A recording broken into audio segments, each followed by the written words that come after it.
This is the video for HAT's 8th grade kayaking. If that's not your upcoming adventure, you picked the wrong link. You're gonna wanna stop here and go back and search for your specific campout. My name is Jose Reyes. I'm one of the directors here at HATS.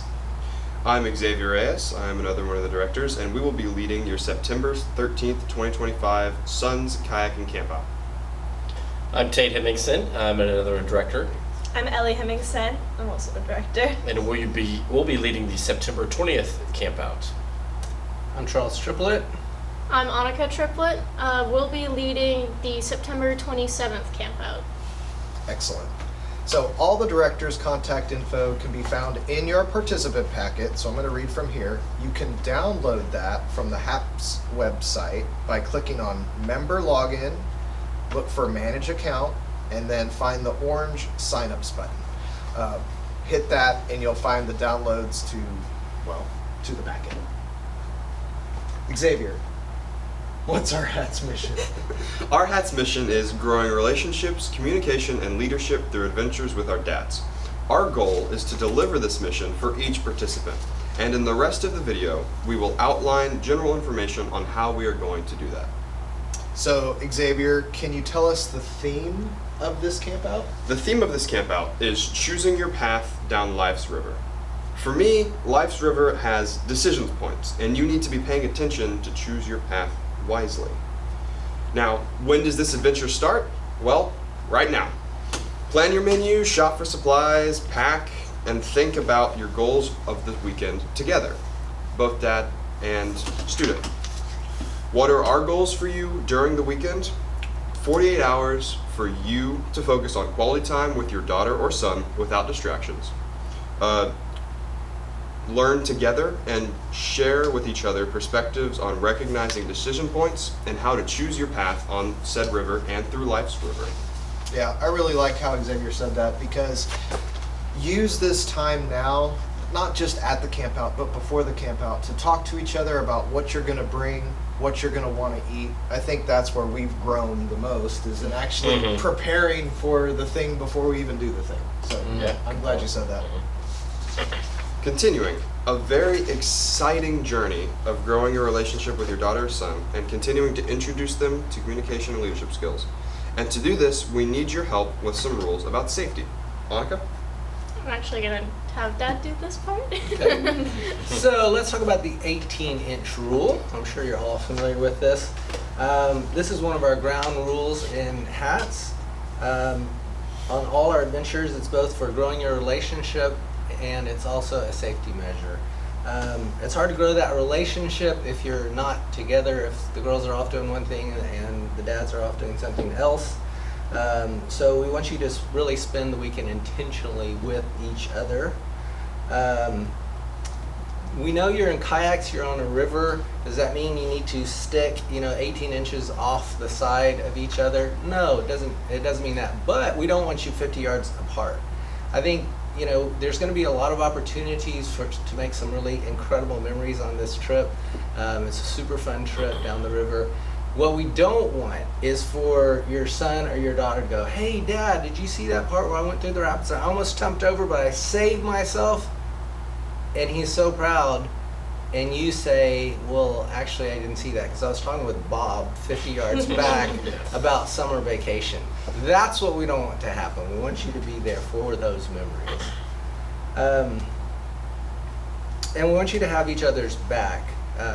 There's inherent risks in any water adventure, so we want to make sure that you're there to help each other out if anything happens. We are a leadership development organization, and part of that is being responsible for each other's safety. In HATS, we always ask, where does safety start? With me. Me. Yeah. So in HATS, the one thing that trumps our mission statement is safety. We always want to make sure every camper is safe and you'll all go home in one piece. So some safety highlights for this campout are going to be hydration. With water campouts, it can be harder to remember to drink water, but we want to make sure everyone drinks at least 2 liters of water. You will be able to carry your water bottles in the kayaks with you, so there's no problem with that. Make sure to also wear sunscreen or long sleeve sun shirts. That's what my dad and I often do. You can also wear pants if you're in a kayak that is Sit on a sit on top. Let's see. So we also require closed-toed shoes. We will be in the water, so closed-toed water shoes are optimal. Crocs are suboptimal, and absolutely no open-toed shoes such as flip-flops are allowed. There can be sharp objects in the water such as rocks, fish hooks, other objects. We just want to make sure y'all don't step on anything dangerous. We will also have our safety team on the adventure. These teams are trained in first aid, and they will be available for you to have any questions, or for example, if you have inhalers, EpiPens, other meds, make sure to let the safety team know about that and bring them with you. The safety team will also know where the nearest medical facility is, which is Central Texas Medical Center. The directors will also have that information. They'll be able to have their car parked close to camp, and they will take anyone to the hospital if need be. However, we hope that no one will have to go to the hospital. Let's see. All right. Tate and Ellie. All right. All right. Let's talk a little bit about the weather. If you've been on these campouts, and you know Hats is an all-weather camping organization. So rain, shine, snow, we've had it before. We don't cancel for the weather, so we'll be there no matter what. Sometimes weather is a big part of the adventure. You know, the campouts where it's beautiful may be fun, but the one where it storms and you get the crazy weather, those are the ones you talk about, remember, years down the road. Definitely. Weather is obviously something we always have on our minds, and the safety teams, one of their roles is the weather monitor, so the safety team's going to be monitoring the weather, and the directors as well, and making sure we plan and prepare for what's coming. As I said, the safety team is going to have the phones with them all the time to check the weather, monitor the weather throughout the time period as we go. We're going to be in the water, but you should still have good rain gear with you. Ponchos don't work, especially in the boats. You want to have a good top-bottom set to keep you dry. Frog togs, expensive work. Various other devices like that work.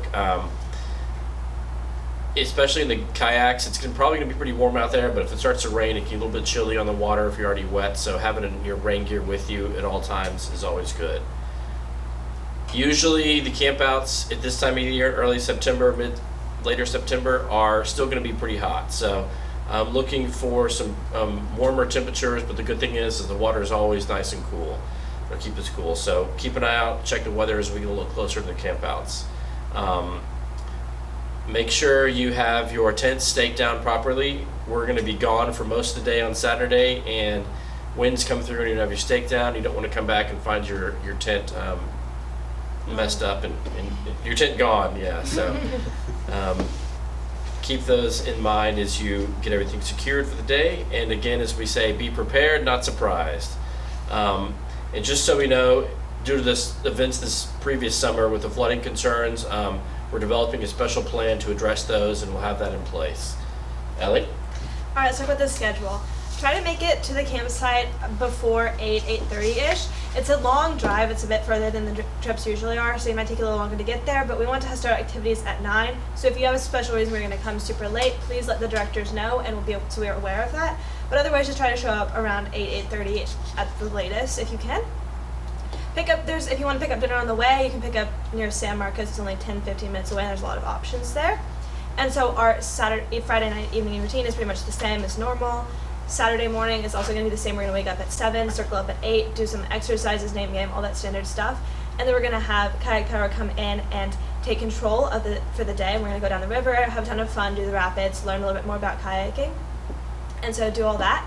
And then our evening activities, we're going to do the standard stuff, fire, dinner. We're going to do breakout questions that usually happen on Sunday in the evening because the Sunday routine is a little bit different. And then we're going to just do all that standard procedure Saturday night. Then on Sunday morning, we're also going to wake up at 7 a.m. and have an 8 a.m. wake-up call and do our normal stuff, our name game, our exercises. And then we're going to go back on the river again and do it quicker this time. You should still be out around the same time you normally are, maybe a little bit later. But you're still going to have a great opportunity to go down the river again, having only been down once, having more experience, more fun, more of a quick time down the river. So that's a fun little trip. Definitely. Very good time. Directions, as Ellie said, it's a little bit further drive. We're going down to San Marcos River Retreat is the name of the place. It's also known, as you may Google it, San Marcos Scout Camp. There's a couple names for it. The address is 444 Pecan Park Drive in San Marcos, Texas. The Google directions, the best way to get you there. The drive down does take a couple hours, about 4 hours, depending on when you leave and how traffic goes. There is the bypass that goes down I-35 on 130 that you can take that goes around that, what's that called? Pickle Parkway. Pickle Parkway is what it's called. Pickle Parkway, yes. It's a toll road. Sometimes traffic can still hit there later, but it's sometimes better than 35 through. Generally better than straight through Austin. Yeah. So the Google Maps is the best way to get you there. Follow directions on the app. We'll try to send out with our packets as well a link to a Google Map in there. And then also know once you finally get into the park area, you're going to pass through an RV park called Pecan Park RV, and then you'll head down there and look for the hat signs to lead you down a little dirt road down to the camping area. And once you get there, look for us. It's a little bit different campsite area. We are going to be in a camp, more of a kind of traditional camping area. They're real bathrooms. There are Sometimes real there are bathrooms. Boy Scouts. Yep, sometimes there are Boy Scouts nearby. There So will be Boy showers. Scouts. there- yes, Showers. showers as well. So make sure you look for the right camping area, and make sure you see some hats guys before you park down. If you need any help, just let the director know and we can help guide you. Yeah, definitely. Keep in touch with the directors. As we said, our contact info will be in the packets. If you're running late or have questions, reach out to us, please. There. All right, Xavier. Next. All right. So for this camp out, we want you to bring a lot of the standard gear: 6 gallons of water, which is 3 per person, because we are going to be physically exerting ourselves, and it's Texas during September, so it's going to be hot. You're going to be sweating a lot. A little warm. Even though you are on the water, we need you to keep drinking. Just drink, drink, drink. Frog togs, rain gear. Just don't bring ponchos. It could rain again. September, Texas. We have no idea what the weather could be like, so pack accordingly. We want you to bring 6 to 10 pounds of self-lighting charcoal. We specifically asked for self-lighting because it makes our Saturday night dinner a lot quicker and easier to prepare than waiting for regular charcoal to light. 3 or so sticks of firewood for our... Well, I'm sorry to interrupt you, but pay attention to your director's email on that. I know that the burn bans fluctuate, so Yeah. that's not a Yeah. given, so just pay attention to the director email. Yeah, so if Sorry we about ask you that. to bring, you're good. If we ask you to bring firewood, or if we tell you there's a burn ban, just stay tuned for that. Metal stakes, as the ground is pretty hard at this location, so try not to bring anything plastic, as those often shatter trying to put them into the ground there. Directors will have stuff to deal with ants and other bugs as they exist around the campsite. As again, we live in Texas, they're here.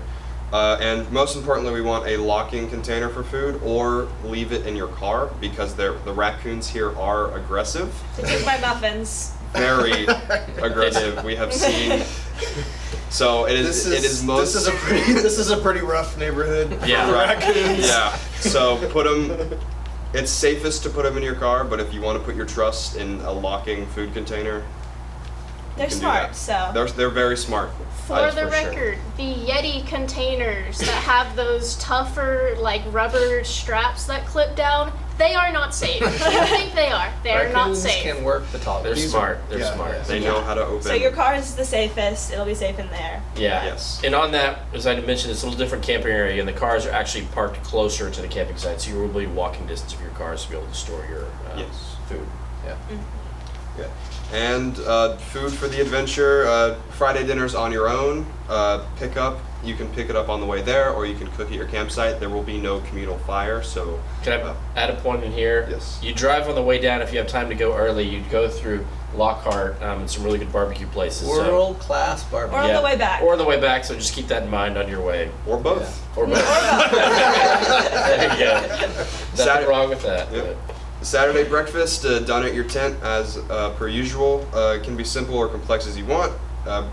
Whatever you cook, you have to cook on whatever you bring. So whether you have a stove or not. You just be prepared to cook on your own for that morning. Lunch on Saturday will be in camp, so if you want to bring something more complicated, you can, but we might be on a time crunch, so don't depend on making like a 4-course lunch. That'll be before we leave for the river on Saturday. And then for dinner, we'll have our normal, we'll set up grates, we'll have our fire pit, and we'll have our communal grill around the fire. If you want, you can cook at your camp, but we highly recommend the communal activity of sitting around the fire and camping with everyone else. Sunday breakfast, same as Saturday at your camp, and Sunday lunch will be on your way home as we get you out by 11:30. Maybe barbecue. Yeah. Yeah, you probably- Let me, Barbecue. let me make a clear point on lunch on Saturday. We may actually do it on the water. Okay. Yeah. Yeah. So Yeah. pack something that could be in the water. You can also get at camp. Sandwiches, like cheese and crackers, that sort of thing. Something you can take with you. Yeah, traditionally we've had lunch on the river. It kind of depends on the day and the schedule, but yeah, something flexible like that, where we're able to pack it to a smaller place and be able to take it along with us. Another thing to pack that a lot of people don't talk about is that sometimes you're camping next to an RV spot, which has power.